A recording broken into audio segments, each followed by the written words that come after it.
একটা মরচে ধরা পেরেক, মাত্র একটা পেরেক তুলছিল রোহিত। আর সেই ভুলের কারণে জেগে উঠেছিল 100 বছর ধরে বন্দি থাকা এক ভয়ঙ্কর তান্ত্রিক। রোহিত আর সায়ন্তন কি বেঁচে ফিরতে পারবে, নাকি এখানে জীবন হারাবে? কিন্তু সবচেয়ে ভয়ঙ্কর ঘটনা ঘটেছিল গল্পের শেষে, কারণ চণ্ড ভৈরব আসলে মরেনি।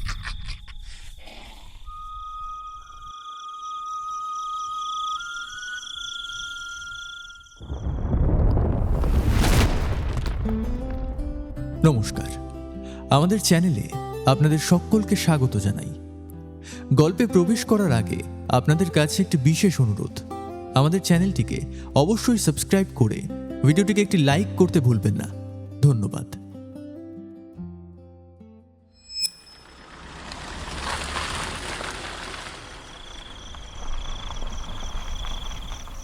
শহর থেকে আসা দুই ট্রাভেলার বন্ধু, সায়ন্তন আর রোহিত। তারা সবসময় এমন জায়গায় যেতে ভালোবাসে যেখানে সাধারণ মানুষ পা রাখার সাহসও পায় না।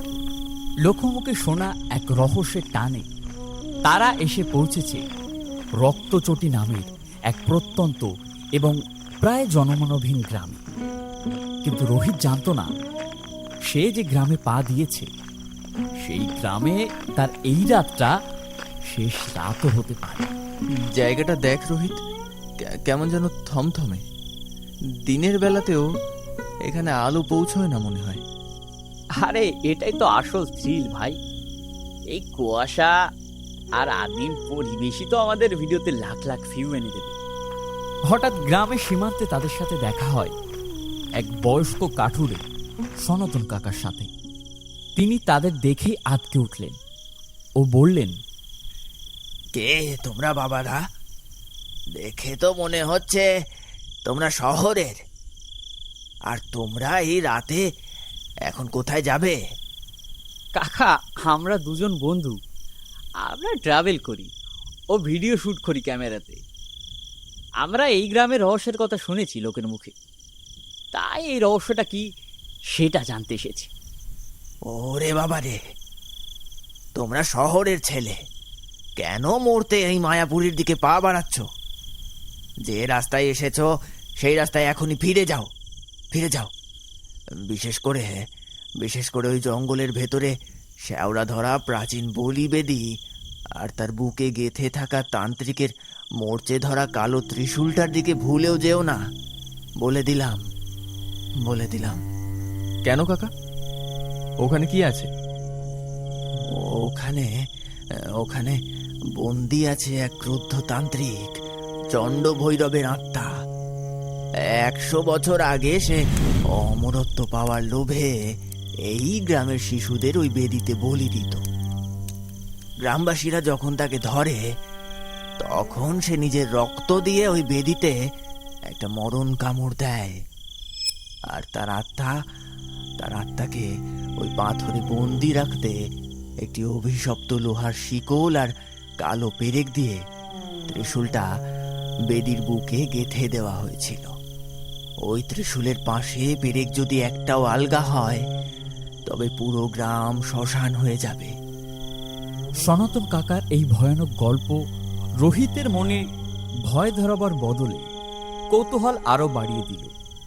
মাঝরাতে যখন পুরো গ্রাম ঘুমে নিঝুম, রোহিত তখন সায়ন্তনকে জোর করে ঘুম থেকে তুলে নিয়ে চলল সেই নিষিদ্ধ বলিবেদির খোঁজে। চারিদিকে ঘুটঘুটে অন্ধকার ও মাঝে মাঝে পেঁচার ডাক যেন জঙ্গলটিকে আরো ভয়ঙ্কর করে তুলেছে। জঙ্গলে হাঁটতে হাঁটতে লক্ষ্য করল কিছু কিছু গাছগুলো একেবারে পাতা নেই, শুকিয়ে গেছে। আর গাছগুলোকে দেখে মনে হচ্ছে যেন তারা তাদের দিকে তাকিয়ে আছে। অবশেষে ঘন জঙ্গলের মাঝে তারা দেখল এক বিশালাকার গাছ, আর গাছের নিচেই সেই প্রাচীন কালো পাথরের নরবলির বেদি। তার উপর এখনো শুকিয়ে যাওয়া কালচে রক্তের দাগ। আর সেই বেদির ঠিক মাঝখানে শিকল দিয়ে গাঁথা রয়েছে একটি বিশাল অদ্ভুত মরচে ধরা ত্রিশূল। রোহিত, আমার একদম ভালো ঠেকছে না রে। চল ফিরে যাই। এখানে বাতাসে কেমন যেন একটা পচা লাশের গন্ধ ছড়াচ্ছে। চল চল ফিরে যাই রে, ফিরে যাই। আরে দেখ সায়ন্তন, এই সেই ত্রিশূল। 100 বছর ধরে এটা এভাবেই পোতা। জাস্ট একটা পেরেক, আর শিকলটা হালকা করে আমি দেখবো এটা সত্যি কিনা। না রোহিত, হাত দিবি না। ওটা হয়তো অভিশপ্ত। হাত দিস না, তুই হাত দিস না ওটা। দূর, এই অন্ধবিশ্বাস তোদের শেষ করলো।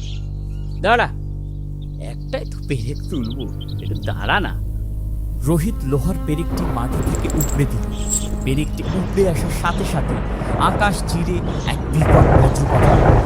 চারপাশের মাটি থরথর করে কাঁপতে শুরু করল। সেই পাথরের বলিগুলি ফেটে গিয়ে ভেতর থেকে ফোয়ারার মতো কালো কুচ্ছিত রক্ত বেরিয়ে আসতে লাগলো এবং জঙ্গল জুড়ে এক পৈশাচিক কান্নার শব্দ উঠল। চোখের পলকে সেই বলিবেদির কালো রক্ত আর কুয়াশা মিলে তৈরি হল এক বিশাল আকৃতির ছায়ামূর্তি। তার চুলগুলো জট পাকানো, কপালে রক্তের তিলক এবং চোখ দুটো খাঁটি কয়লার মতো কালো, কিন্তু তার ভেতর থেকে লাল আগুন বেরোচ্ছে। হাতের নখগুলো বড় বড় ও তাতে রক্ত লেগে আছে, আর গলায় মানুষের মাথার খুলির মালা।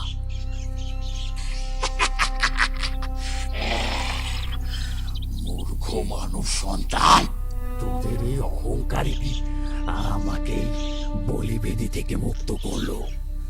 100 বছর পর, প্রায় 100 বছর পর আজ আমার ক্ষুধার অবসান ঘটবে। তোদের রক্ত দিয়ে আজ আমার তৃষ্ণা মিটবে, আর একজনের নরবলি দিয়ে আমার দেবীর পূজা করব।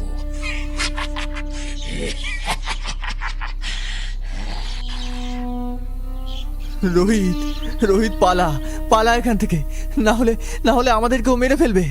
পালা, পালা এখান থেকে। কিন্তু দুজনেরই হাত পা যেন একেবারে কাজ করছিল না।